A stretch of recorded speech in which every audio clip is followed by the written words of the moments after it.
তিনটি ভগ্নাংশের যোগফল 2 × 11/24।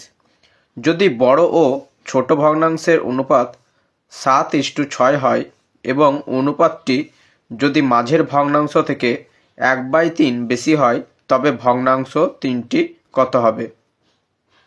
এর ভগ্নাংশটাকে x ধরে নেব,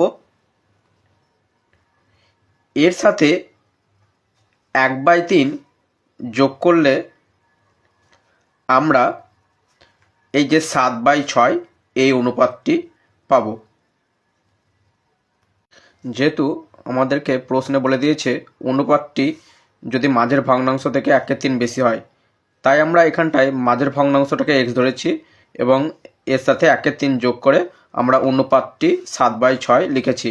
এবারে আমাদেরকে এই সমীকরণটা সমাধান করতে হবে। আমরা প্রথমে এই যে 1/3 আছে এটাকে সমানের ওদিকে নিয়ে যাব, ওদিকে নিয়ে গেলে বিয়োগ হবে। তাহলে x সমান হলো 7/6 মাইনাস 1/3।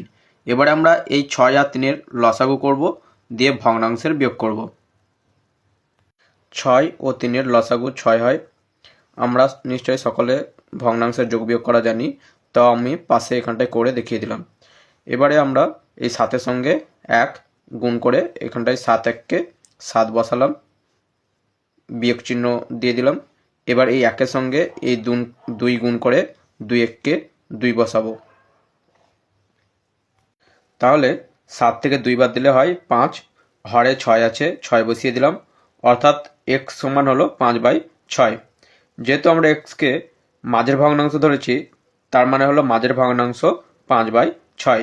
এবার এই অপশনগুলোর মধ্যে একমাত্র অপশন ডি এই মাঝের ভগ্নাংশ 5/6 আছে, তাই এখানটায় অপশন ডি হয়ে যাবে সঠিক উত্তর। ধন্যবাদ।